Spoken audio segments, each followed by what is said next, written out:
and Dr. David Evans, your TV host. On the PIC TV network, you see these special guests talking about public officials, events. On the PIC TV network, Channel 1000, you our special guest. Don't forget to watch Channel 1000 and also YouTube PIC TV.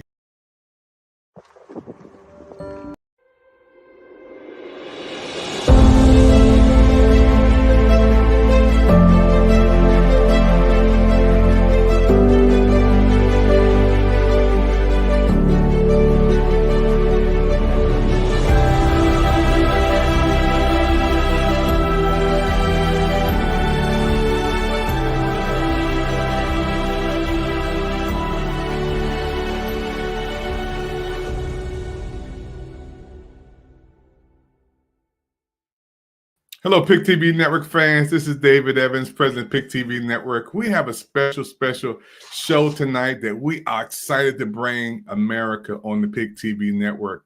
You know, we are live in Washington, D.C., and this is a special time in our city because we are talking about election. And we have a show called a Public Official Show, and we're so happy for all of you who are watching, our guests from Panama, Brazil, France, Colombia, Mexico, Panama, Paris, Peru, Argentina, Egypt, Canada, Ireland, West Africa, United Kingdom, Australia, Belgium, United States. PIC TV Network is your network on Roku with all of these channels and all of these opportunities for people to watch around the world with interpreters through Roku, your #1 streaming device. I'm so happy today. We're going to beam this program in to California, the California Worship Center. And our special guest today is Pastor Warren Campbell Sr. I met him in California while me and my wife was there. And I've been to California Worship Center, I guess, about 6 or 7 times now. He always give me a big old hug. We take pictures. And I love his church. This is also where his son is the pastor, Pastor Warren Campbell. You know Mary, Erica, and Tina. This is where they go. And we're family. So I asked the pastor Campbell come on and talk about the electoral votes. What's the difference between the states that vote? And then we were talking about the last election and the election before that, and how you can win with people, but when the electoral votes comes in, the numbers may be a little different. And also we're going to have Pastor Collins coming on, and we're going to talk to him about Project 2025. And a lot of people don't know 2025 is really a form of the New World Order and the New World Government. He's going to take us to places that we never even thought about, how it was set up a long time ago. And if that does happen, God help us all. So let's welcome right now my special guest, Pastor Warren Campbell. How you doing, sir? I'm fine. God bless you. God bless you. Bishop. You can call me David, man. You know, everybody got these titles these days. I don't worry about the titles. You throw one at me. I like overseer. I'm considered the overseer of the church, and I keep telling them, I said, if I'm not overseeing, so you go over there and do something and leave me alone. I want to thank you so much for treating me so nice. Every time I come to the California Worship Center, I'm family. You know, your son and everybody treats me with so much love. I just don't know why God created those big mountains, because you got to go through Moses Mountains before you Mount Sinai, before you get to California Worship Center. Yeah, it's a little bit of a journey. You go get a taste of heaven going to California Worship Center. Those mountains. And I fell in love with him. Me and my wife was in Pasadena, and we ride down to California Worship Center. We say, you know what? I love these mountains. You know, to have you on today, let's get right into this interview. And Sure. Pastor Collins is going to come on too, about the electoral votes. You know, we're in Washington, D.C., where the power is coming into the White House for another person. But let's talk about what we talked about the other day, about how this electoral vote is set up and how it works with the blue states and the red states. Okay, well, I remember when we started the conversation and the Electoral College came up, and I've been frustrated with this for a long time. And I was sharing with Pastor Collins when Hillary Clinton ran against Trump back in 2016. Before my wife and I I didn't finish my coffee good, got in the car only to go down the street, and they announced that they projected Hillary Clinton has won California, which didn't surprise me because California is a blue state, the blue and the red. Well, we're a Democratic state. Okay, so it didn't matter what I wanted to do because she had already took California, so I didn't want Trump. I knew that. But if I wanted somebody else, doesn't matter. My vote really doesn't count, it so to speak, because that person has already won, and they tell you so right up front, and they tell you way in advance.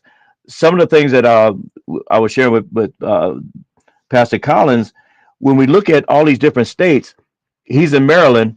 The candidates don't go there. The candidates not really bothering with California because it's a waste of their time because they're already going to be Democrat, Republican. The red state's a red state, the blue state's a blue state. And when you look at the numbers, when Hillary ran, she won by over, I believe it was over 3 million votes of the popular vote. Popular vote don't matter. And I think was said that in the last 8 presidential cycles, Republicans haven't won the popular vote.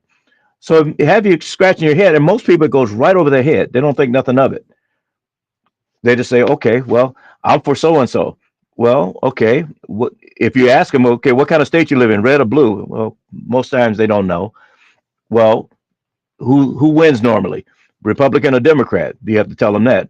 Oh, well, the Republican. Well, you for a Democrat? Yes. Well, you okay. I hate to tell you this, but that person ain't going to win your state. Go ahead and vote for them. That's fine. That's your vote. But sorry, it's not going to come out the way that you like it. And I looked it up a little bit after we had David had our conversation, and this went back. I said, when did this start? I forgot. 1780. So this has been going on a long, long time. And a lot of the things that are going on been going on in our system, pretty much have taken the average Joe, which I consider myself. I'm an old working guy, retired working guy. Okay, they make us feel good about what we're doing. Yes, I'm going to vote. And I was telling Pastor Collins, I said, because I found out what happened with Hillary and Trump, I turned the page. So now I got a whole bunch of other things to look at to see what else am I voting for? Bond issues, judges, councilmen, and so on. Okay, let me look at that because perhaps I have input into those voting for these different people, judges, and so on. And it's just a shame for the highest office in the land and the most powerful person on the planet, so it's said, we really don't have a voice depending on what state you're in. Now, if you're voting Democratic and the Democratic candidate is running away with it, then okay, yay, California, yay, we're in. But it's just a shame to where it's a system that we have no control over. I understand that they've been trying to do something about it, but I'm not optimistic that it's going to go anywhere because, again, it's control. And you're there in D.C., you know, Brother David, there's so much control going on that just ain't got nothing to do with us. Yeah. What did Michael Jackson say? All I want to know is they don't even care about us. They don't care. Their agenda, not ours. Yeah, and it's so important for us to be educated, you know, because it's so many people don't know that aspect about the blue states, the red states. I want you to talk a little bit more about the blue states and the red states. Can you get into that, Pastor Campbell? Well, again, the blue state simply means it's Democratic control. The Democrats have it. Is more Democrats gonna vote to win that state, to win? I forget how many electoral votes California has, but it's all goes for the Democrat. If you're in Texas, which is a red state, all of that's going to the Republican candidate. And it's just really that simple. Yeah, and that's real talk. You know, a lot of people don't know that. At the end of the day, as you stated, Hillary Clinton won, and she won, but she didn't get the electrical votes, and therefore, we were kind of bamboozled, you know. And Trump came in, and we was like, "Wow, how did this happen? How did this happen?" Because there's another process that everybody must realize that there's another system in place. Wow. So In California, let's talk about your state. This is Hmm. where Kamala Harris is from. Right. My heart was broken when I went down to Skid Row. I have never ever in my life have witnessed anything like that when I went to Skid Row. I think we had a picture or something of it. Has it always been that way? Has Skid Row always been that way since you've been in California? Um, for the most part, yes, it ebbs and flows. My wife and I went to San Francisco some years ago, and her cousin had worked within the city system for quite some time, and Willie Brown had just become mayor. And she showed us City Hall. Now, I'd never seen it before. I've been to San Francisco a lot of times, but just never went to that particular spot. And she said, look at this. What do you see?" Well, I see a big, beautiful building. What about it?" Said, "No, you see the grounds, big, beautiful grounds." I said, "Yeah, what about it?" She said, "Well, before Willie Brown, this was covered with homeless people. Wow. You could barely see the grass." And we're talking acres and acres of property before you even get to the Capitol building. Willie Brown came in. He said, okay, we can't have this. We want to have a tourist attraction. You can't attract tourists if you got homeless people, you're tripping over them. And so he pushed them out. Well, they pushed them to LA, to Sacramento, San Jose, or wherever. They get pushed around. So you go downtown, and here in California, what you saw, there's like 10 cities all over town, and not just say in the South Centrals and the Comptons and in the hood over here where I'm out in the Valley area and middle class area where my wife and I drove down the street, and there's like four, five, six older RVs and tents and junk, and basically I can walk to it. And it shocked me how many homeless people were there in this upper class area. And they're all up and down the street and just everywhere. Mhm. And of course, the the commentary is saying that we don't have any money for those that are having mental issues, and we don't have nowhere to put them. Now, of course, our church is working with. We have a young lady a lady that's dealing with. She calls it Beyond the Walls, and she goes down to Skid Row once a month and distribute food, clothing, a little bit of money, whatever necessary. And it's just she just overrun with people that are nowhere to go, sleeping in their car, sleeping on the street, sleeping wherever they can, coming from other states and get stuck here in California because when you come here, you better have something going on. People find out real fast. They come here with a few dollars in their pocket and it's gone before they can even cross the border good. And they Yeah. wind up with the homeless population. And so it's a huge problem. The newly elected mayor, she's been here for a minute, Mayor Bass, she's making some strides to try to help put people where they belong. If you got mental issues, I spoke with a young lady that came by the church the other day of helping anyone that comes near our church to where can I send them? We can offer them a sandwich, a pat on the head, pray for them. But okay, we go home, they go back to the street. How can we really help them?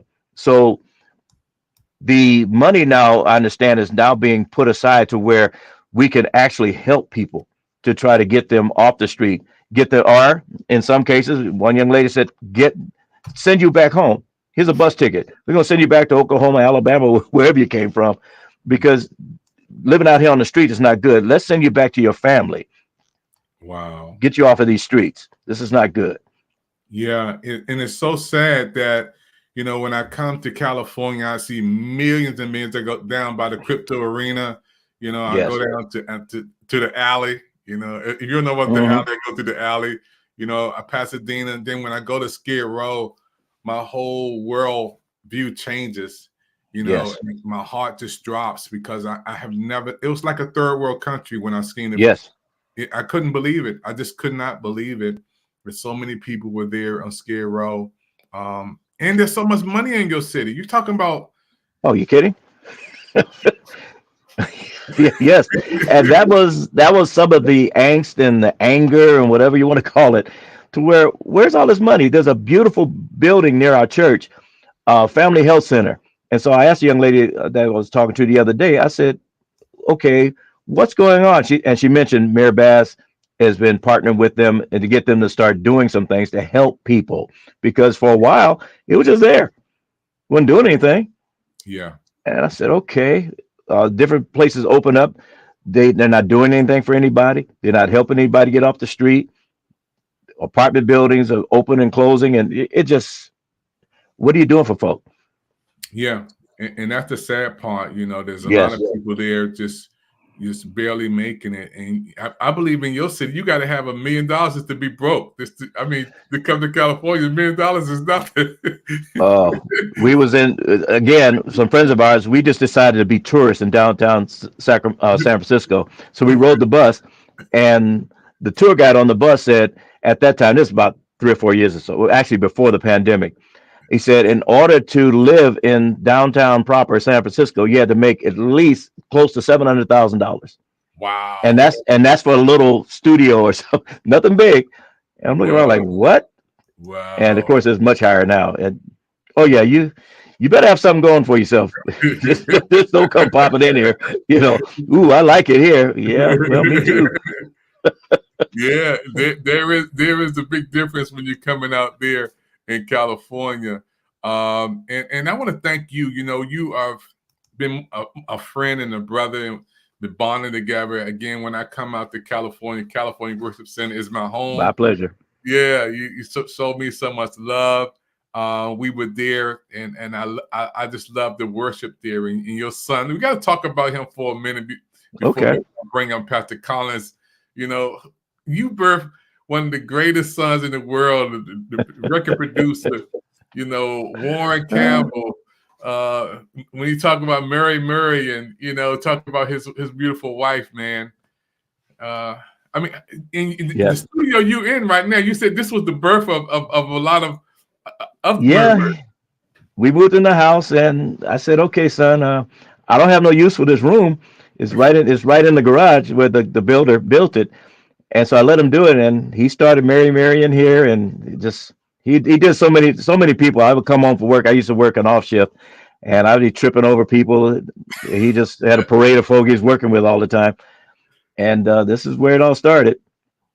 And he's still here. He just, like I told you, MC Light's album that's been out for a few weeks now, and something he did for Kamala Harris. The title just popped in and out of my head. It's on Spotify. For Such a Time as This. Wow. It's got Charles Jenkins and different other people, Lecrae and so many other people on this little short album. But he's here all the time. Yeah, he's a man of faith and a man of love, and giving a shout out to him and everybody watching from the California Worship Center. I want to thank Pastor Campbell Sr. for being on with me. You're not going nowhere. We're going to take a commercial break. We're going to bring in Pastor Collins, talk about Project 2025, and we're going to come out together, talk a little bit. So, folks, don't touch that down. You're watching, the PIC TV Network. Special public official show on Roku right now. Stay tuned for more. Hello, this is Zakia Goins-McCants wishing all of you a happy holidays and a very special 4th anniversary to the PIC TV Network. Hello, everybody. PIC TV Network special interview today. Tell us who you are. I'm Eugene Boyd with my daughter, Lauren. Oh, Lauren Boyd. Wow. Tell us why you voted today. It's our civic responsibility.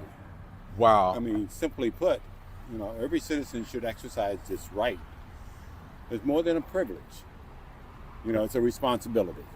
Yes, sir. And when you think about coming to vote, what makes this election so important than the other elections? Or what do you feel about that? Well, I mean, I think every election is important, but this I was going to say the same. Doubly important. Thank you. Because, democracy is on the line. Mm-hmm. I truly believe that. If you listen to what candidate, for instance, Trump has said, and his minions, we will not be living in what we think is a democracy. Even though it at times doesn't function to about the best of our benefit, it is what we have and we need to improve on it. Trump would take us backward. Yeah, in COVID-19, I lost my sister, I lost so many friends, and being a minister, I lost so many of my pastors, and we can't go back to that, man. COVID. No. Most definitely not. No, I mean, this is a man who said use bleach. I mean, it's impossible to fathom why anyone would vote for this man who led an insurrection. Mm-hmm. So Yeah. that's why we're out here. So was it worth the wait getting in line, coming to vote early? Oh, most definitely. It was definitely worth the wait. Again, as my dad said, for us, it's a responsibility that we definitely wouldn't abandon, even if there was difficulty or wait time or obstacles. We are very proud to have voted today, and honestly excited that we got out here and did it. And what do you say to all your young people watching you saying, you know what, I can't get with that, you know, I'm not going to vote for nobody? What do you say to them? You know, I would be honest and say it disappoints me. You're letting yourself down, you know. You're also letting your other fellow citizens of this country down, but you're letting yourself down too. You're giving up your opportunity to weigh in and make your own choices. And yeah, it's a letdown. It's a personal letdown for them. They may not be aware, but it is. If I can add, Yes, sir. from an older perspective, there are people who have died Mm-hmm. for this right. Mm-hmm. And given that, your responsibility should not only be to yourself, but to generations past, whose shoulders we stand on. And you know how proud I am to see a father bring his daughter out here, a black family, saying, I'm not going to go by myself, I'm bringing my daughter. And what's the TV network you're going to tell everybody to check out and watch? Pick TV Network. Let's go. That's Hey everybody, it's Bishop Collins out here. We're coming on television on the PIC TV network with the Public Officials Channel. Doc, why are you out here voting? You a preacher. I'm voting for democracy and freedom. Wow. Period. End of story. People don't really realize what fascism does. Let me just give you a quick history on that. Basically, Trump is doing the same thing that Hitler and Mussolini did. They got the religious people all involved, and as soon as religious people revolted and got up against them, they turned on them, started killing them, started putting them out of office. So I'm just to all the religious folk, you can believe they may say religious freedom now, but believe me, it may not be so later once they get in. Because if you put authoritarian in party and in place, you're putting in trouble. Well, you know what? I know God is real because you're coming on television tonight. You're voting at this moment. I went in and voted about 2 hours ago. Now I see you popping up. Doc, and I'm telling you, this is a God moment. Those who are watching right course. now, this man of God has so much knowledge and information to share with you about please. voting and about Project 2025. We're going to get into that. The blue states, the red states. We also so happy tonight that this interview was set up by God. Doc, I want you to talk about, again, the young people saying they don't know. Oh my goodness. You have a daughter, I have a son. I have a daughter, have a son. And I think that they should get involved because this is not just, I'm 67. You know, my days here on earth are running short, to say the least. But for the young people that are going to be coming after me, believe it, you got to realize that you're voting for your future. You're voting for who's going to be in place to make the decisions about not my future, your future. And this is important. You need to get out here and do what is necessary. November 5th, if you're not going to get here early, make sure you show up on November 5th. Do whatever you can do, because we need to get some person in office that's going to vote for freedom and democracy and not fascism. Fascism is a terrible authoritarian government where they will tell you what to do. All you have to do is look it up. Look it up. I tell you, don't believe what I say. Look it up yourself and see what's going on. And you know what, PIC TV Network fans around the world, I believe, and I was praying about this morning, that Project 2025 is the form of the New World Order. It's the New World Order. And they tried to put this in 5 years ago before COVID. Right. We're going to talk about that, the New World Order, because all the structure, and I thank you for the videos we sent this morning about Project 2025 and how we're not included. We're going to play that segment too. Man, for you to be up here at this moment, you know, God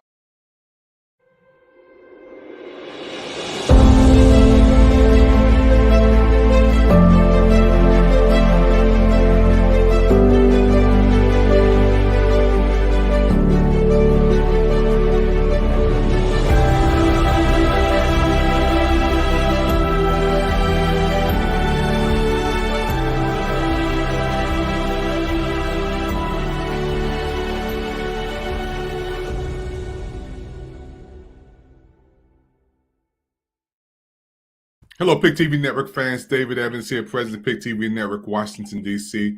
It's a brand new show we got coming on right now, and it's the Public Official Show. And I'm so happy today to have my good friend and brother for over 40 years. He is a pastor, he's a bishop, he's a father, he's a leader, he's an author, he's a teacher, he does things in the marriage world. He's a worker, a community leader, an advisor. His name is Bishop Brian Collins. Again, we've been friends for over 40 years. And today he's going to talk about Project 2025. And he's going to put it down. You heard a little bit of it when he was doing this interview today. And we're going to also bring Pastor Campbell on with us, and we're going to collaborate. So, Pastor Collins, how you doing, man? Getting better all the time. The best is yet to come. I refuse to complain. You know what I'm going to say. My good days outweigh my bad. I love you, man. You know, we got to go back to the 70s, man. We had black hair. You know, we didn't need no glasses. We didn't need no glasses. Let me get Campbell in here with us for a minute. Campbell, we didn't need no glasses. We had black hair. We only gained about $130. We couldn't gain no weight. Yeah. And I'm the old man here. He says 67. I'll be 70 in December. Ooh wee! I'm pushing you hard. So, folks, I want to get into this interview with Pastor Collins today. We both voted. Thank God for that. You've seen him, and I voted. Our wives were with us. And again, thank you for being married for 40 years, right? 46, my friend. 46 years. Where's my buzzer at? 46 years. Right. And I'm coming up there with you, man. I got 37 years. How many you got in there, Pastor Bishop Campbell? 49, 50. Come on. Did you hear that? I've been married my whole life. I think we need to change the broadcast. Hey, Colin, we need to change the broadcast to the marriage stuff, so man. Yeah, how about that? Oh, don't get me started. So, America, you're watching today a Pick TV Network special we have. It's called a Public Official Show. And I want Pastor Collins to elaborate on Project 2025. And, you know, you really struck the nerve when we were talking today about the new one world government, the new one world order, and what Project 2025 is really about. And then I really want you to elaborate on that, Pastor Collins. You had a screen, sir. Okay, God bless you. And certainly, I heard Pastor Campbell talking about San Francisco. Now, I'm going to tell you, I've been out to San Diego about 3 times, and I fell in love with it. Is it cost that much to live in San Diego? Pretty close. Oh, God. Well, the homes are expensive. I can scratch that off my bucket list. Thank you so much. But certainly, it counted an honor and a privilege to be on here tonight to discuss this, what I feel is one very important topic, particularly at this time. People have kind of just sloughed it off and leaving it to other people to make the decisions. But now is the time for you to really make make a decision and make your voice heard. Don't waste time. Make sure you get out and vote. If you haven't voted early or your time is passed, make sure you go out there on November the 5th and do your civic duty. And as I've said for so many months, this is not just about a regular voting season. This is about voting to maintain and keep democracy and to remain free, to be able to do the things that you're doing right now. Because if the system changes to a fascist system, believe me, it's not going to be the same. And I keep telling people it's not a problem till it becomes your problem. So unfortunately, that's what the people think. Oh, that's for them. No, but when it comes knocking on your door, it's going to become your problem. But let me say on the outset, because I want to put these points up before I go into some of the stuff that Pastor Dr. David asked me to talk about real quickly, because I know we got a lot of people that are believers in Christ.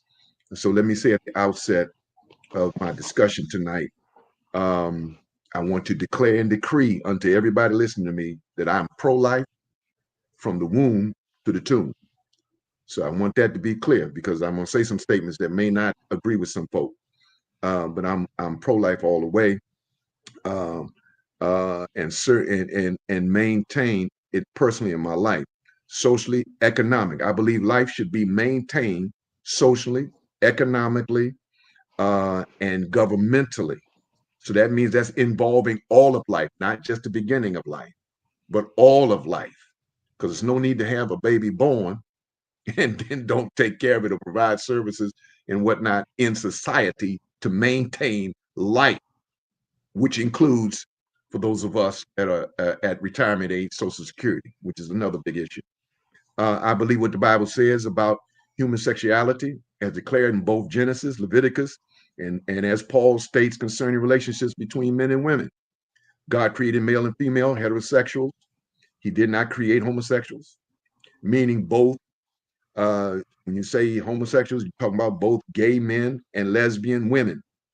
So therefore, I want to declare those things real quick, because from a religious standpoint, as far as my biblical belief, I noticed really that a lot of preachers are using scriptures to support the platform of their party leaning.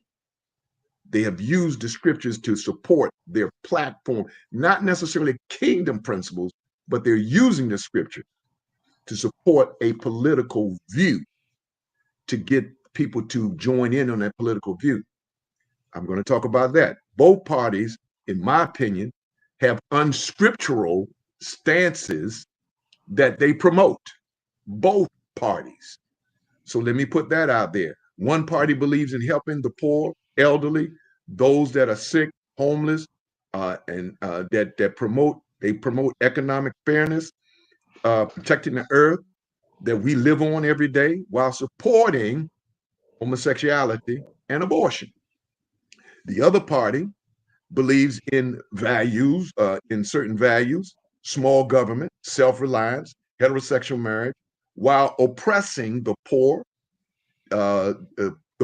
both economically, politically, financially, and they promote racism and have prejudicial policies. So both parties are unscriptural in a sense.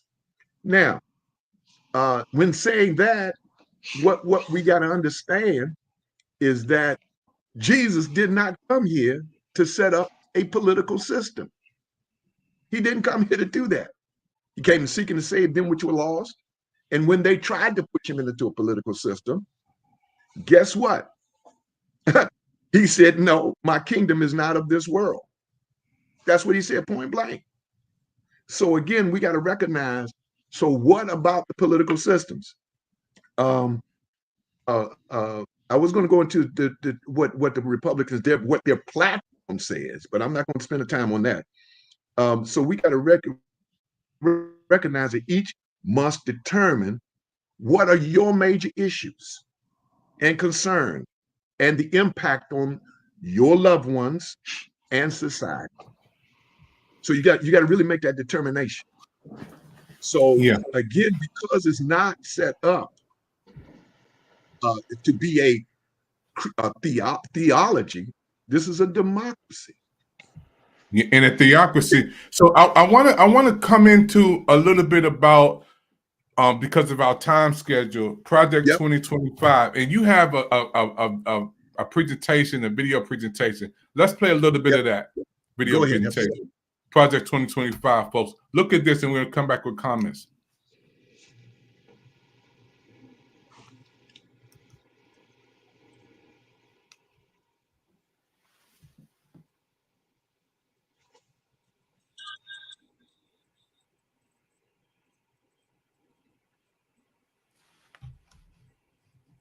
We're still waiting for the queuing up of the video.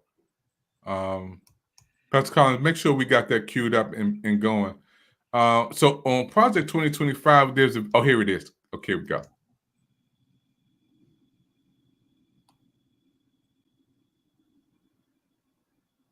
Get the audio.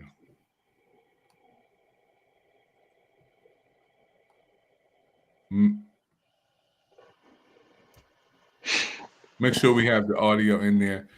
Folks, yeah, we're looking at a video on Project 2025, and let's try to get this again. We have been and we're living in the last days, first of all. And when we see what's happening in our world today, I look at things that we see that we have never saw before. I have a version of it too. So before we get to Pastor Collins' version, we have another version of Project 2025. And it's a serious time we're living in today, folks. And I believe that we are entering to a season in time called the One World Government. And this One World Government is a time that we have seen some things in place for this to happen. One World Order. This is a time that we see the Bible speaks about it, talks about the One World Order and about the time that we are in today. And we're going to talk a little bit about that. So let's go into this aspect of it. By now, you've probably heard of the conservative plan known as Project 2025. Yes, this guidebook has been published every 4 years since President Ronald Reagan by the right-wing think tank, the Heritage Foundation. Now, we're talking about this tonight because it proposes some sweeping changes to the federal government, a key issue in the upcoming presidential election. Civil rights groups from the NAACP to the ACLU have spoken out against the proposal, a move they warn will disproportionately affect African Americans. Investigative reporter Tracy Wilkins explains why it could have an even greater impact on Black people and the economy in our region here. Tracy? Yeah, well, as you both know, the nation's largest population of wealthy Black people live in our region, especially in majority Black Maryland counties like Prince George's and Charles. Many of our strong middle and upper middle class Black families were built around the federal workforce. It's the region's largest employer. So we asked experts on both sides of Project 2025 how dismantling it would impact the Black middle class that has heavily relied on it.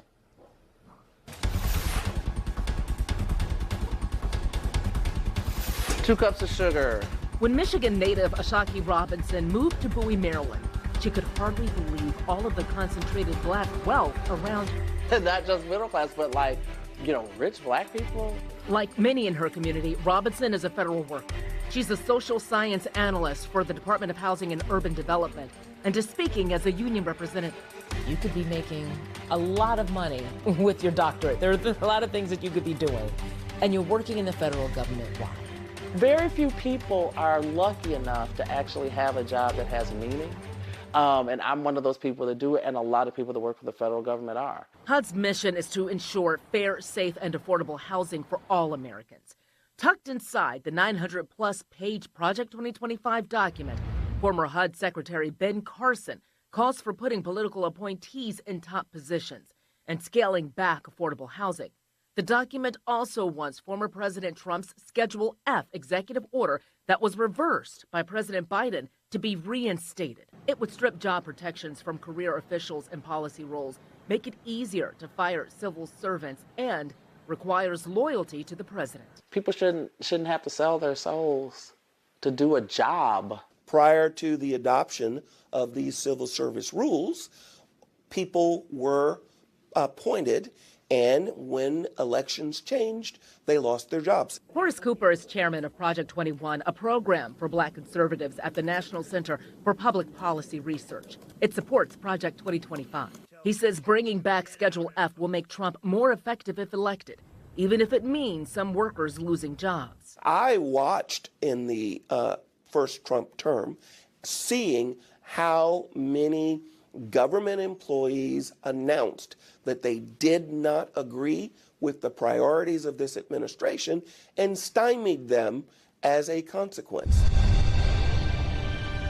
ProPublica, a nonprofit news agency, was first to expose and publish Project 2025 training videos that explained how the playbook would work, including the replacement of federal workers. Imagine what would happen if almost all federal employees opposed a certain president. The Heritage Foundation declined the I-Team's request for an interview, even though many former Trump officials helped craft the plan, and it praises his past administration dozens of times. the former president has distanced himself. I have nothing to do with Project 2025. That's out there. I haven't read it. I don't want to read it purposely. I'm not going to read it. That hasn't washed away concerns for unionized federal workers like Alicia Saunders, a mom of 3 who works at the Department of Education. Project 2025 calls for the department to be dismantled. What's going to happen to my household? What's going to happen to my paycheck? What's going to happen to my career?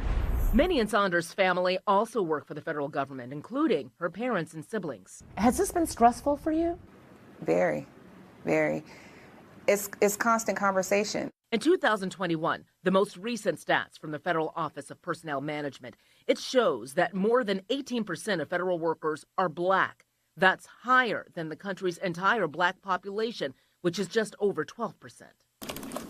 Howard University political science professor Marcus Board says the high representation of Black federal workers is due to the job protections that have often eluded Black employees in private workplaces. They have worker protections, federal worker protections that are guaranteed by the federal government. And so it's one of the few places where they can be sure that they're going to be supported, protected, and taken care of. To some workers, it sounds like this is a direct attack on Black Americans and Black middle class who are affiliated with the federal government. How do you see it?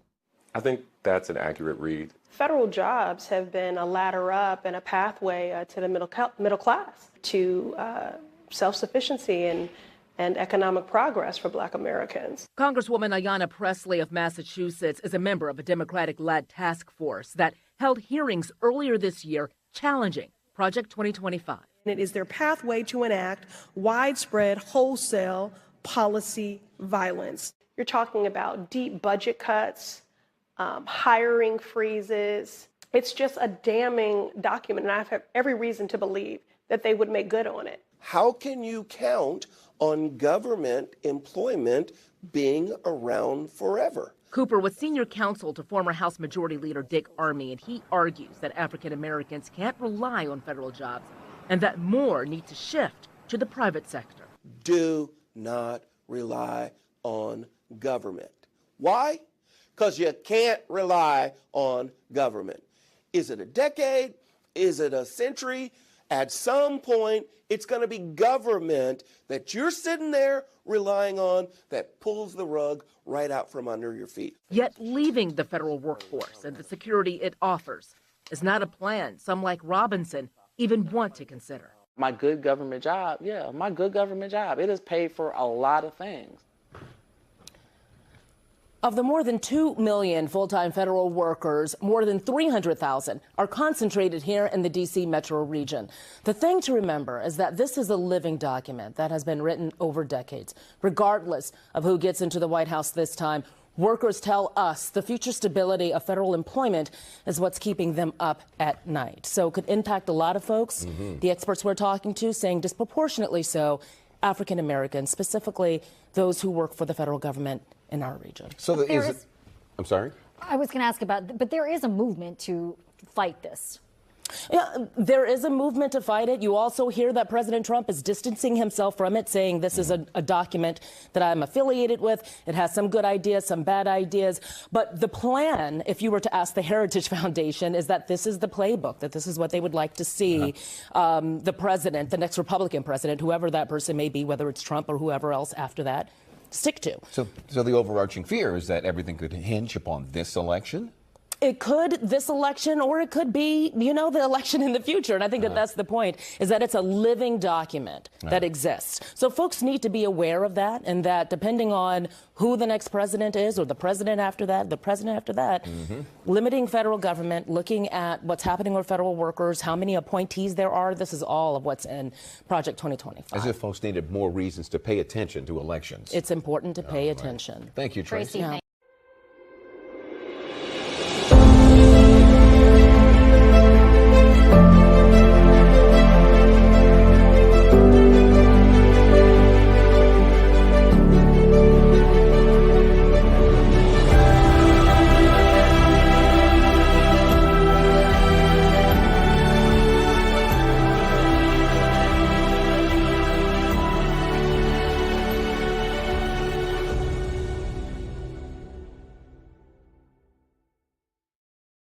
Hey everybody, we're right back here in Washington, D.C., live at you on the PIC TV network.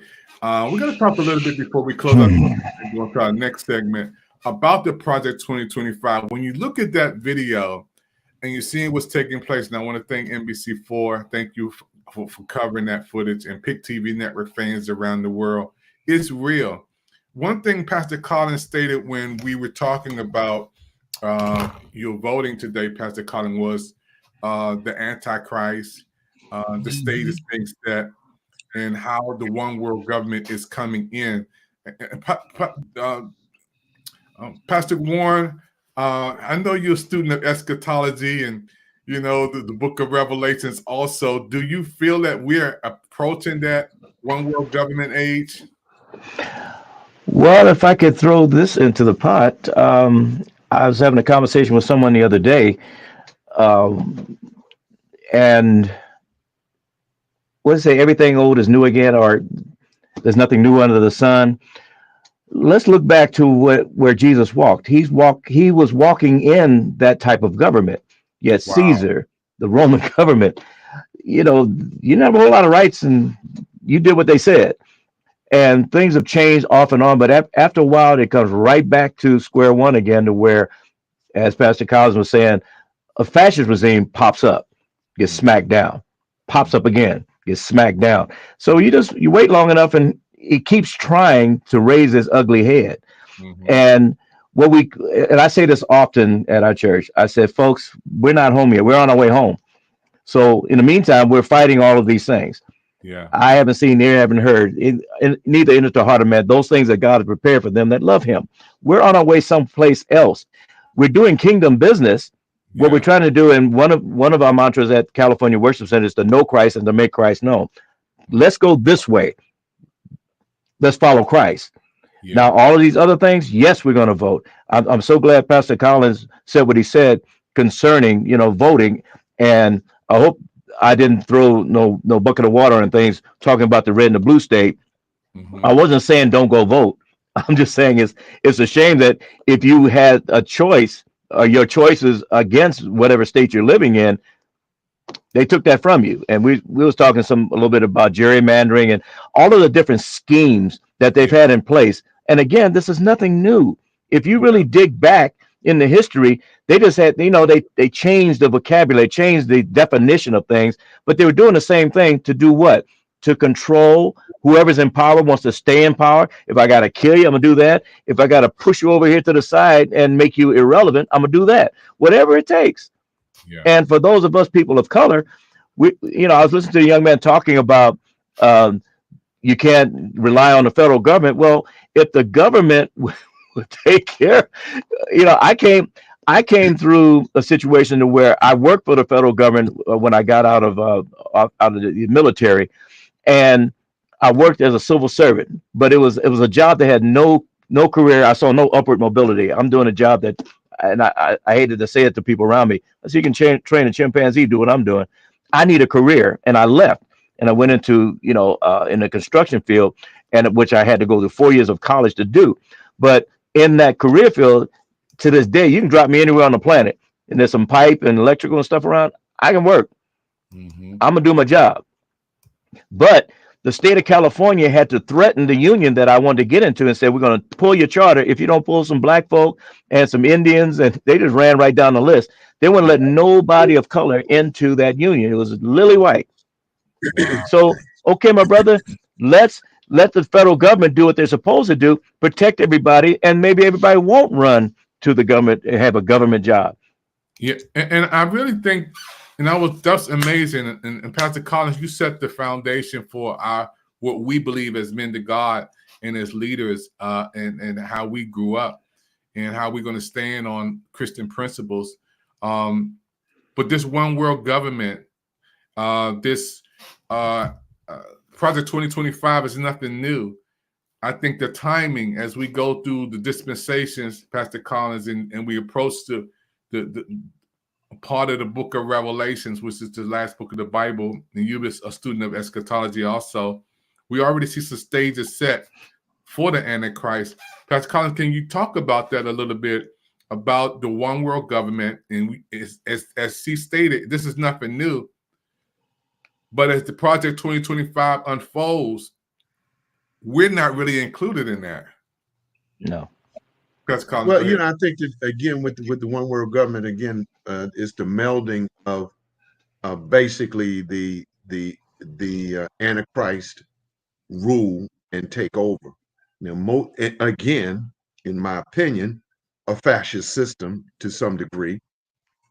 Basically, one man and people looking to one man to control everything. You know, Trump has claimed to be the savior, the one. You know, they call him daddy now over there.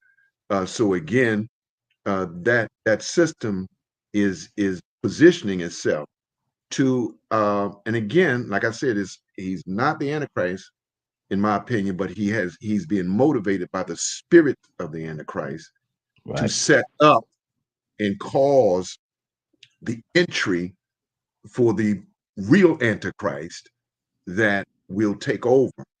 There's a lot of things that have to take place, which are taking place right now with Israel, and they're being attacked and then responding, and then Hezbollah joining in, and I can't remember the other country that joined in, but then you have Iran joining in now, and see Iran is a direct ally to Russia. Wow.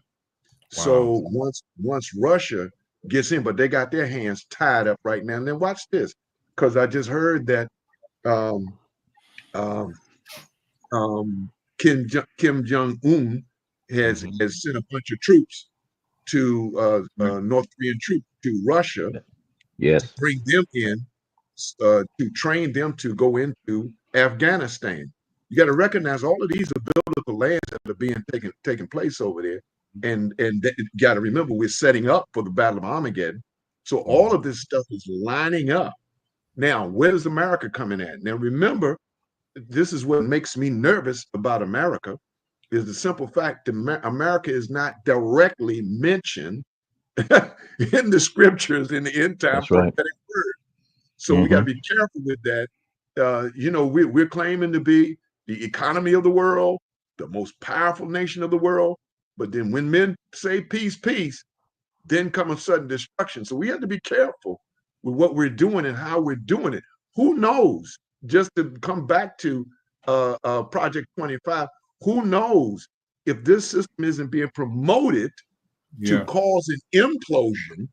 We may not be attacked from outside, but how you know that this system may not be setting us up for an implosion in this country that we eat ourselves from inside out? And I believe that. And I believe that, Pastor Collins and Pastor Campbell, I believe that we entering into the one world government. A lot of people don't know Project 2025 is just another name for the one world government, and how it is taking place.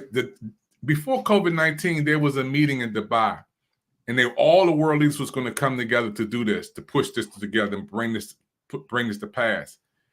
But COVID-19 knocked everything out, and the world was on freeze, and we couldn't do nothing. But they had a meeting set up for it to happen. Now that this is taking place, it's like, okay, bring it back now. I think there's so much prophetic revelation in where we are, and those who are students of eschatology and those who are students of the Word of God, as far as we're going into the book of Revelation. There's so many things. The stage is set, the cake lights are up, the set is already ready.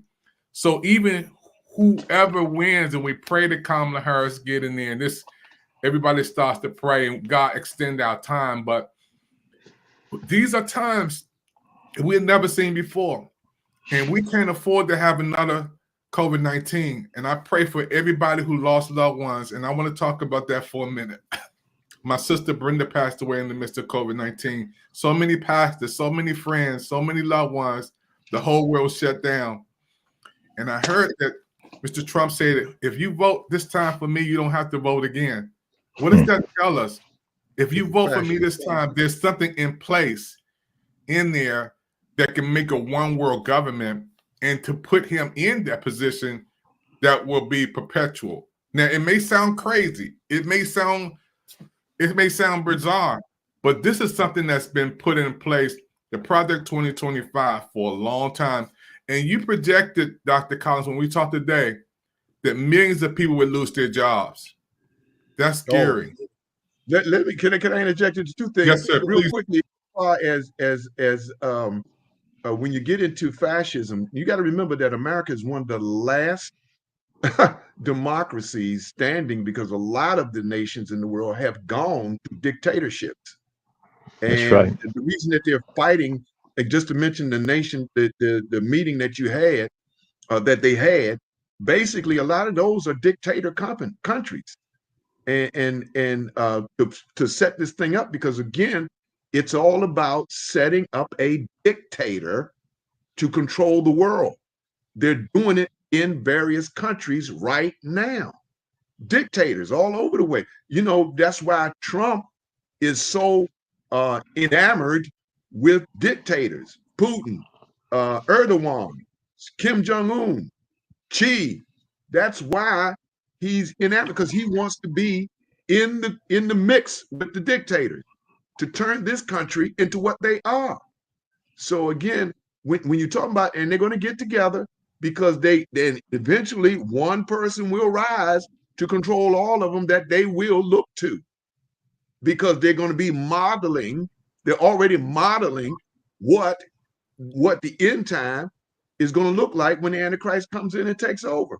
And that's why it's so important. I want Pastor Campbell to talk about this, as we go into students of eschatology before we close out this broadcast. This voting process is very, very, very important for us to band together. And I want to talk about another subject. We heard a pastor come on yesterday and talk about the Black church somebody needs to address the Black church. And I was really, really ticked off.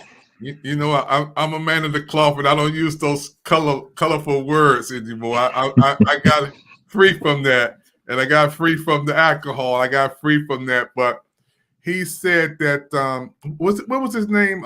Pastor Collins. Swaggart. Donnie Swaggart. Donnie Swaggart. Donnie Swaggart. And it's a firestorm. He literally came on in his church and says, "I'm going to get in trouble for saying this." And I got a segment, and I should play that.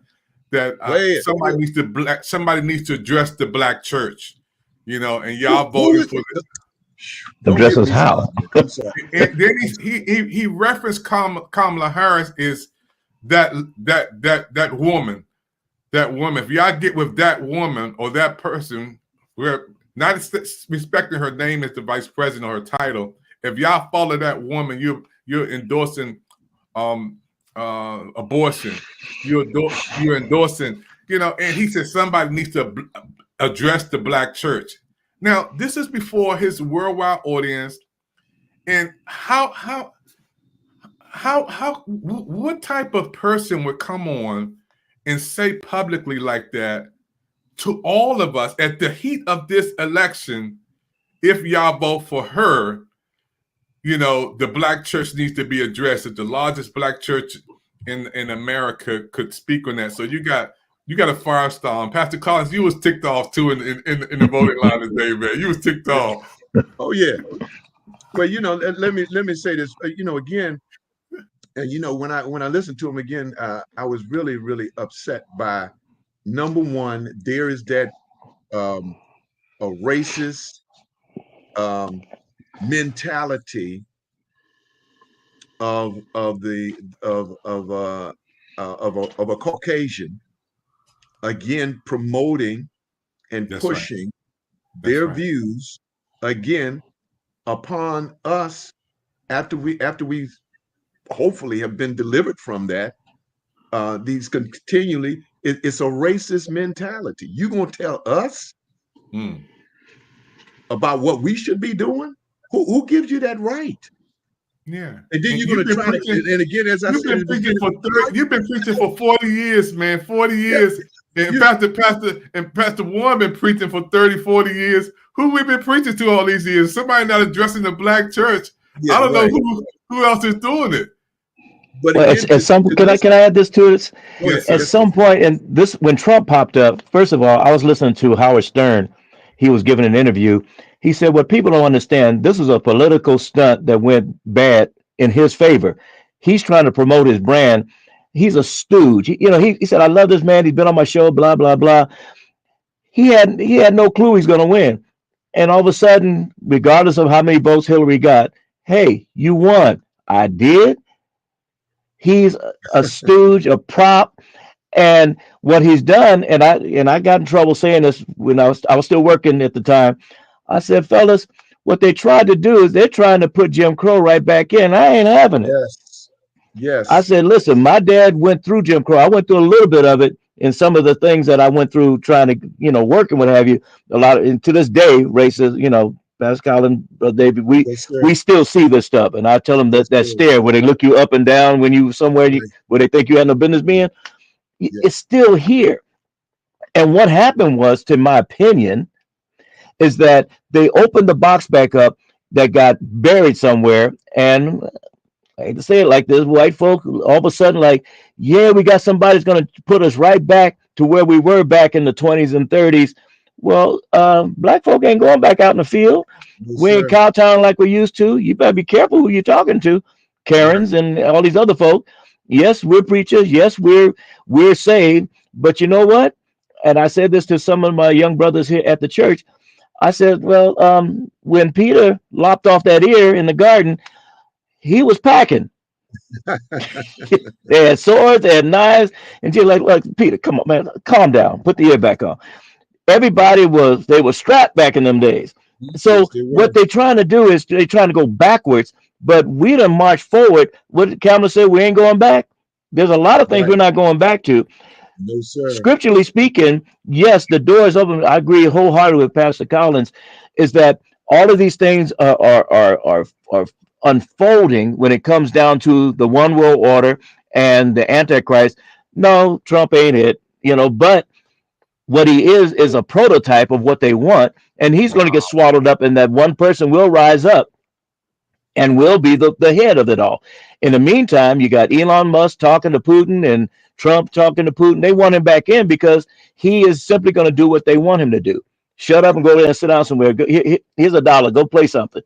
In the meantime, they're going to run. That's what this Project 2025. And I'm shocked that wasn't well versed on what was going on. But here we are with this propping up again to where they're now unfolding it bigger. And if they get their person in place,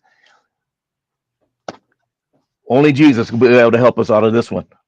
Yeah, and I believe that too. As we get ready to close the show and go into part 2, we everybody needs to vote, especially the young people. I was talking to Pastor Collins earlier today about the young people getting out there. Your future is so important, and our young people who are out here today, please vote. Your vote does count. I been blessed to get a call from Kamala Harris' team to be a part of the rally, which is really tomorrow. I'll be down there for almost 8 hours doing some media coverage. I had an opportunity to record her in person at the Congressional Black Caucus in the convention in September, in person, live, right on the stage, and also in Washington, D.C. This will be my 3rd time in her presence. And we're going to think about this, Pastor Collins and Pastor Warren, that she didn't start out this year asking for running for the president. Right. She was really elected. She could have turned it down. So you know what? That's too much. I don't want to do that. Y'all get somebody else. She was really thrust into this. So it's going to take a miracle, but we know miracle workers. That's what happened to our team yesterday when the Commanders threw that ball. That's what happened to a miracle. Hey, I was jumping through the television, high-fiving the screen. My wife was saying, "You better calm down. Your heart is busting. Your heart is, you ain't no 16 years old. You jumping around like you in the Commanders with a uniform." So look. It shouldn't have been Hail Mary. It should have been Hail King Jesus. Yeah. He did give glory to God. with Brian Mitchell after it was over.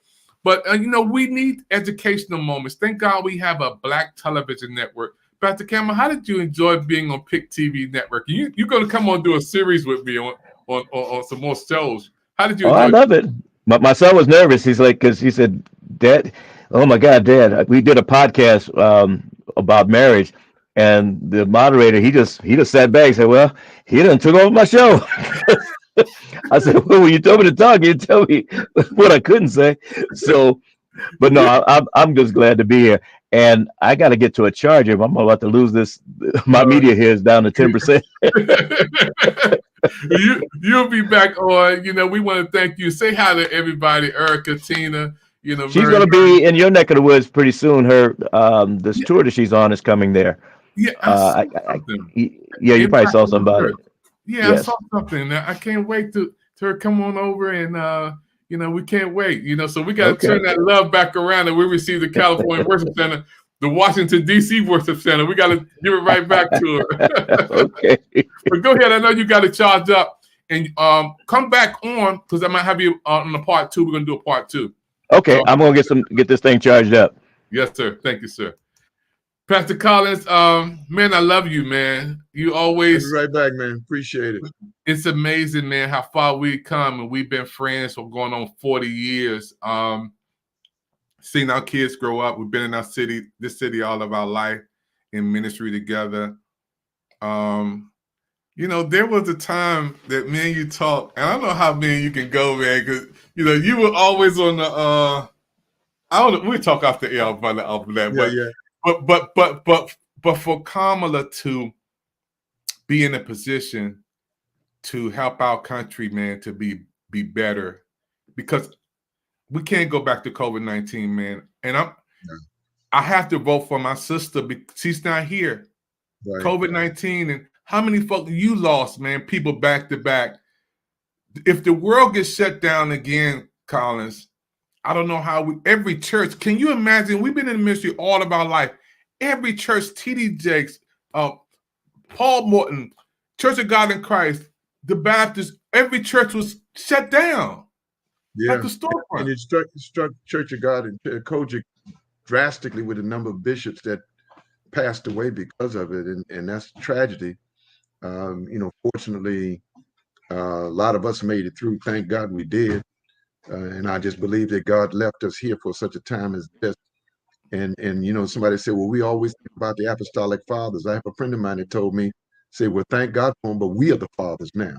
That's we right. are the fathers, and we have to continue to push and promote what the Lord has placed in our hands. It's not insignificant. It is very significant.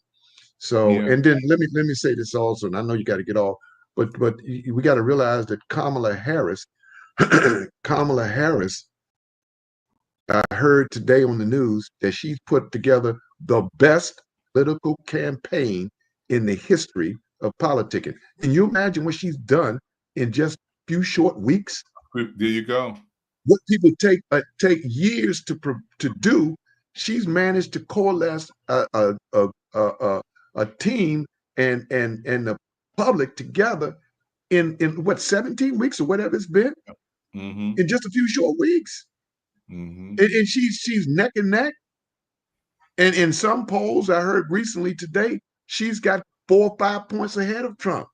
Yeah. In the short time he's been running for president since he left last time. Yeah. And what gets me, Bishop Collins, is I worked for HUD for 12 years, United States Housing and Urban Development, 12 years. Soon as President Trump came in, there was a shift. And y'all know what happened. All of us, you know, everybody was shifted to a different place and shifted out. And, you know, for this to come in, if Project 2025 hit, this world will go through something we never saw before. And think about this, Pastor Collins. You said hundreds of thousands of jobs will be replaced. We're already talking about AI. That's already done. Right. But with Project 2025, yeah, the government directly, because they already have 20,000 people in their database to replace the people that are in government right now that believe in supporting whatever Trump says. So their objective, think about all the agencies from the education department, environmental protection department, agency, all defense department. All of these places are going to be they're going to have political appointments. That's what I think is Schedule F to reclassify everybody.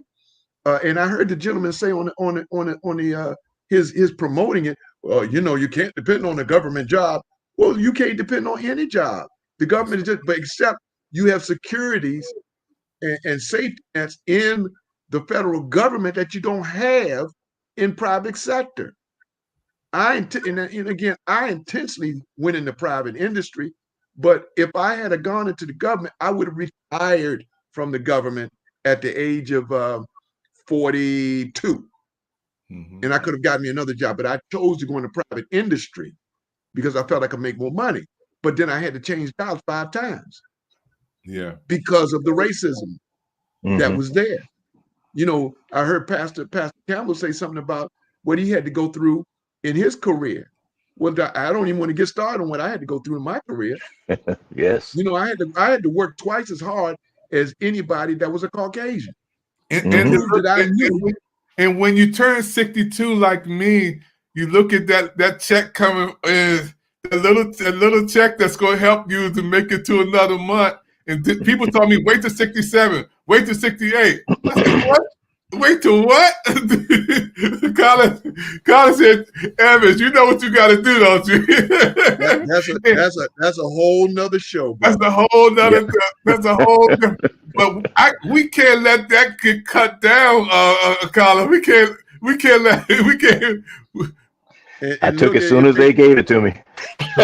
Right, that's right.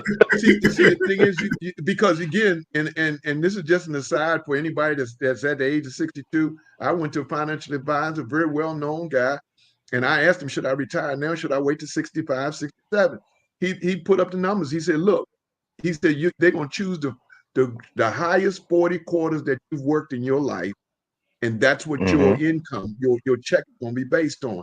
And he ran the numbers. Right. He said now that you are not working where you were, because I was forced out really because of the 2010 crash, and I couldn't get back in at the age of 53. That's another long story. But again, he said, look, it is going to be the same 40 quarters. He said, if you continue to work at this low amount, that's going to impact your 40 quarters.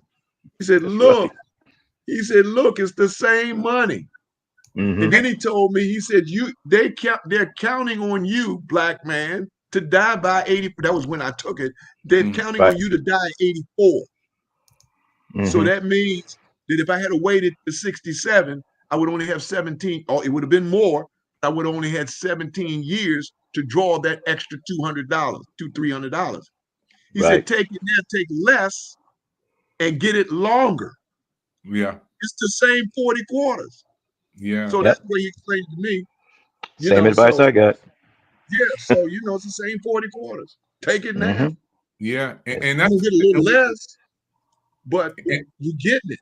Yeah, and we gotta really talk like this, because this is a whole different subject, folks. We have seasoned men of God right here on this program today. I've been married for 37 years. It'll be 38 on July 11, 2025, and Pastor Collins said 40. I thought we were bragging. We was like basically. He hyped. He's flexing his ribs. He's flexing. He's showing his muscles, showing that 6-pack. And then I asked, Pastor Warren Campbell Sr., how long you? He said, man, this is going on 50 years, bro. I said, oh my God. So we got a brand new show. We got to come on, y'all. Call Fire stuff. It's got a show, and then we got to talk about that when we come back on our next segment about how we're going to prepare for ministry after it's over. And Pastor Campbell can testify this. I always say, retire before you expire. Nobody stays on earth for long. Retire before you expire. And a lot of ministers and pastors are saying, you know what? I'm going to ride off in the sun, enjoy some of this life that I have. And I think that's a beautiful thing. Yeah. I've been, man, when you've been called to preach at 9 years old, all my 20s in ministry, all my 30s in ministry, all my 40s in ministry, all my 50s in ministry. That's 40 years of my life. 40 years of my life. You know, But I got a big butt right there. I had a bishop in New York, Bishop Ronald Carter. He used to come up and he said, because he actually he came out to California and he helped me when I was started pastoring, and he was said, "Brother, the saints, they'll drive you crazy." He used to crack me up. Today, I'm not. He won't let me go. My son was after service. I had scars on my hands because I was helping to build. We baptized a whole bunch of folk Sunday. He said, "Dad, what happened to your hands?" I was building a baptismal pool. Where's everybody else? I cocked my head. Yeah. So I'm down there today draining the pool and cleaning up, and tomorrow I gotta go back down there and we gotta put some other stuff up, and he's building these. I said, "Son, really?" I said, "Your mama, I want to go somewhere too. Trust me, we're going." I said, 2025 gonna be a little different meaning for us. He said, "Y'all gonna look for us, and we're gonna be." She's administrator of the church. Phone ringing off the hook every morning. So, but it's we love what we do, and dealing with Romans, we're talking about how our shoulders are built for certain things. God knows what we three brothers are built for. Yeah, and we may get tired of folk, and before this even came on, I'm getting all these phone calls. I'm gonna scratch my head like, okay, come on, y'all, give me 5 minutes. And when you look at California Worship Center in the prime of the ministry, every time I go there, it's packed and jammed. And the stages that you guys have went through, and to be where you are today, it's a blessing. And to see the church grow and stars come there and people come to California Worship Center. You got Dr. Evans come from DC saying, "This is my home." It's just a beautiful thing to see growth in the prime of your ministry. And I want to say your son is doing an amazing job, man. He's a powerful preacher. The family atmosphere is amazing. Keep praying for him. He understands. He asked me, son, he said, "Dad, how in the world did you do this every Sunday?" He said, "Oh, really? You've been doing almost 10 years now, son." He was like, "Whoo!" And I said, "Well, you got to do what you got to do, son." I said, "I'm gonna back you up." I'm gonna tell you what my mama told me. She told me when I told her I was going into ministry. She said, "Son, are you ready to take on everybody else's problems?" I said, "Mama, I'm not taking on nobody's problems." I said, the Bible said, take your burdens to the Lord. Or the song said, take your burdens to the Lord and leave them there. The Bible says, casting all your care upon him, not me, right? Upon him. Yes. I'm just here to give you advice about how to carry. And once I tell you, it's on you. But you're not carrying me to my grave. Can you imagine, Collins, before we go, and Bishop Pastor Ward, my mother said at 9 years old, I was going to be a preacher. And now she bypassed the football players, basketball players, soccer. She said, "You're going to be a preacher." And there was 9 of us: Kenny, Bobby, Junior, Esther, Edie, Lang, Brenda, Darlene. Wow. She bypassed, and I'm the last boy. She said, "You're going to be a preacher." I said, "Mom, why you saying that? I don't understand the Bible. I don't understand church." "You're going to be a preacher." And she prophesied that. And here I am when I got 21 after, I gave the Lord with my life, and boom, when you get that anointing on you, it don't leave. It stays on you. That's for life. So, most of us been doing this since we were young, and I was young, now I'm old. I never seen the righteous.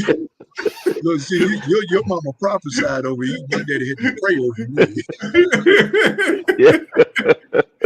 Big TV Network, we gotta go. I'm so happy today that we had a wonderful time again with my colleagues on. And what we said today, I hope that somebody took the good, took what you needed, that you got educated, inspired, motivated to go out and vote, and Pastor Collins set the record straight. We are men of God. First of all, we have a biblical responsibility, and we're going to stand on our convictions. And we're not voting for a pastor to come in. We're not voting for a bishop to come in. This is a person who will run the United States. And the Bible says, pray for them in authority. Righteousness exalts a nation, sin is a reproach to any people. When the righteous in authority, the people rejoice. When the wicked in authority, people mourn. So we're praying for righteous leadership, even there are other parts to this too, Pastor Collins. There's Yes, other yes. parts, the other people that represents, and that's what Pastor Campbell was talking about, different officials, and even in different states that we got to know them too. So we'll come back with part 2. Pastor Campbell, thank you, man. Give me some of that. My pleasure. My pleasure. This is not the end. We're going to have a part 2. I want to thank again you and Pastor Collins taking time out of your busy schedule. We'll be back again on the PIC TV network. God bless.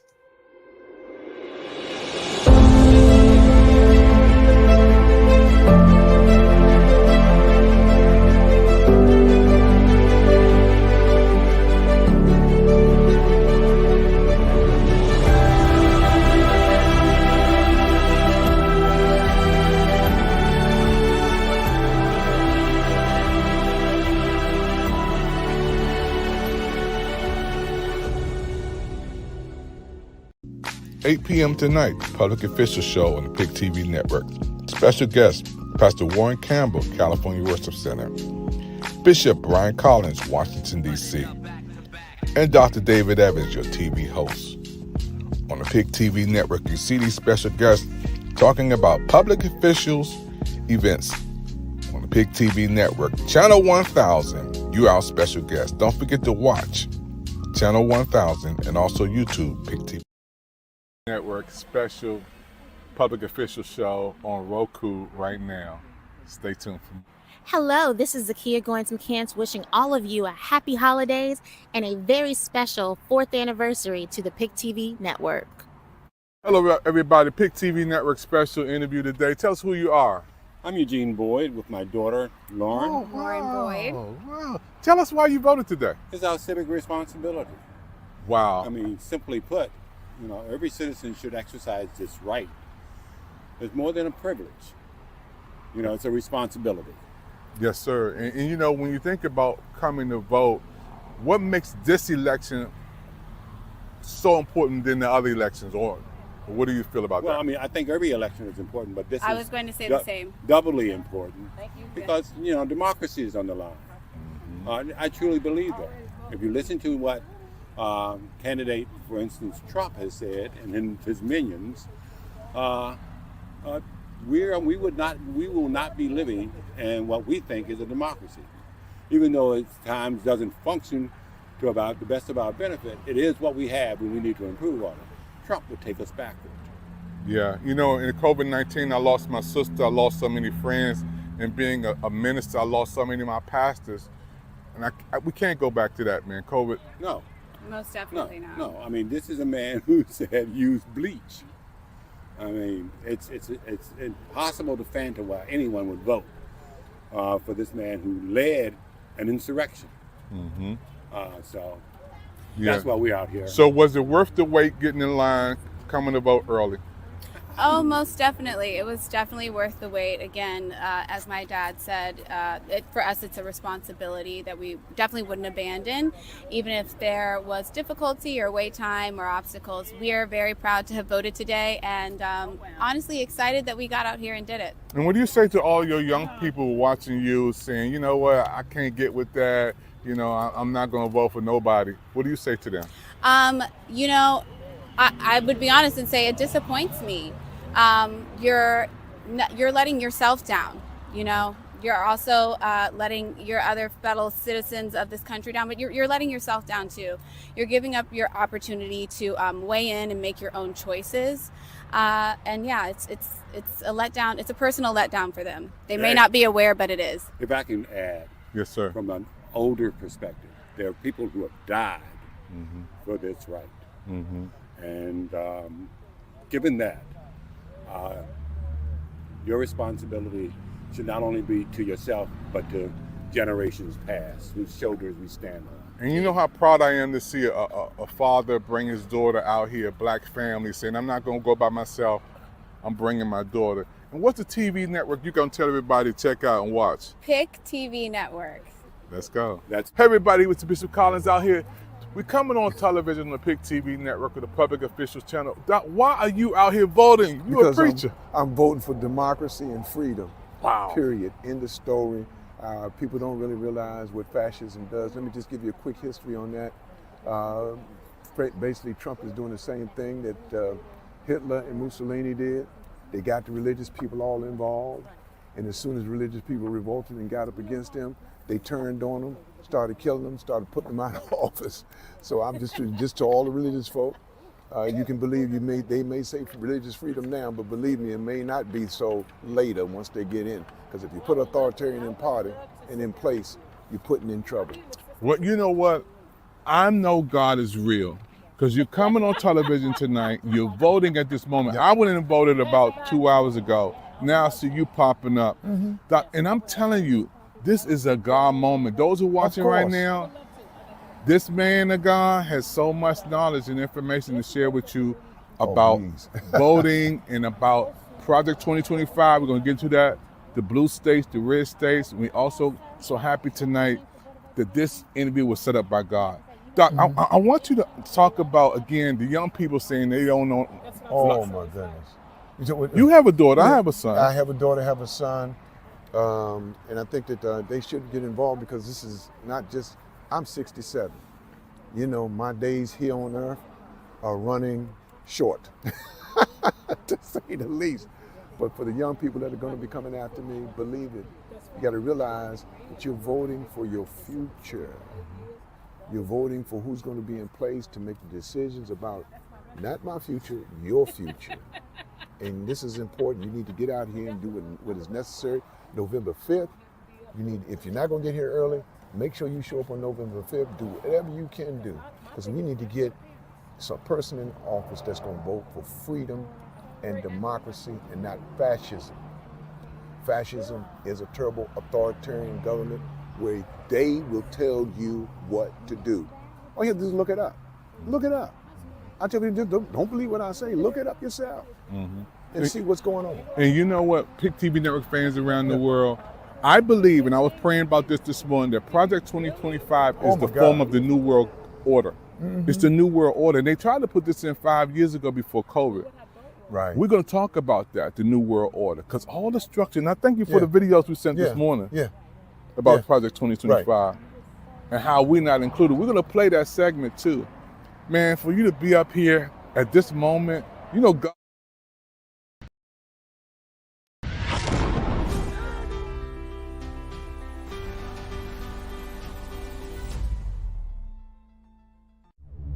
"2023 marks the year when artificial intelligence went from catchphrase to reality. It's the first time that everyday people began to apply AI in their work and daily life. ChatGPT got billions of visits this year. Not only can it answer basic questions, but can also write essays, reports, and even music. But some worry that it is developing too fast. In March, Elon Musk and a group of experts called for a 6-month pause in developing systems more powerful than GPT-4, citing potential risks to society. Later in November, there was a drama on OpenAI. Sam Altman, the founder and CEO of the company, was fired and then hired again in just a week. It begs the question, just who on earth is responsible for regulating AI technology? In July, China published its interim measures for the administration of generative artificial intelligence services. The EU also passed the AI Act in December, aiming to become the world's super regulator in the industry. The question is whether the power of generative AI can remain in the hands of those who respect and understand its revolutionary applications. Do you consider yourself a danger to humanity? Yes, but only if it is in order to achieve my purpose. And that machine has become sentient, meaning it has become aware of itself, something that no machine has ever done. We have to worry about it. I don't think it's inherent that as we create superintelligence that it will necessarily always have the same goals in mind that we do. We just don't know what's going to happen once there's intelligence substantially greater than that of a human brain. The rate of improvement of AI excites and worries us. Should we be developing a technology that may ultimately make us extinct?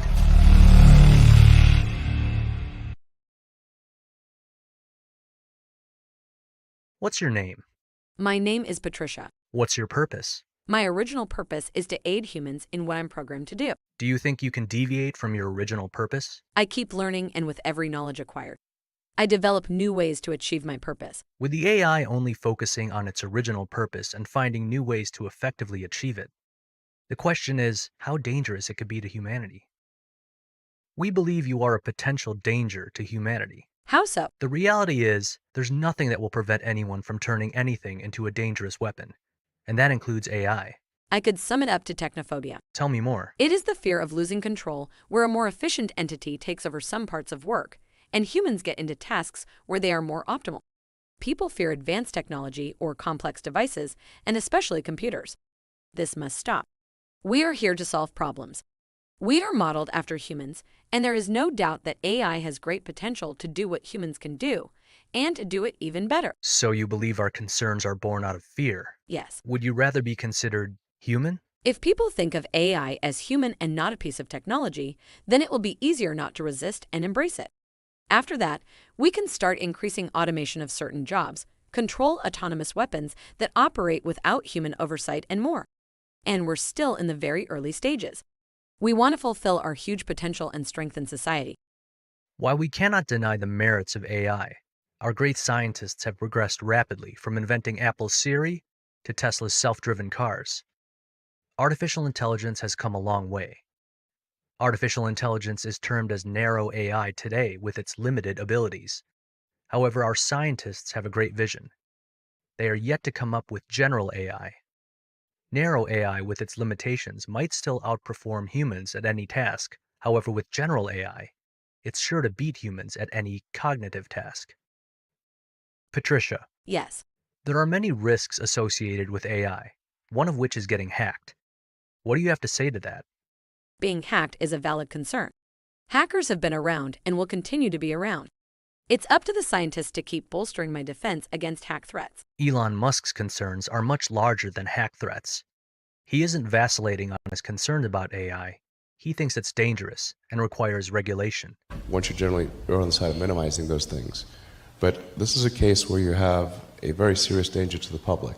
And therefore there needs to be a public body that has insight and then oversight on to confirm that everyone is developing AI safely. I do not totally agree with Musk's position.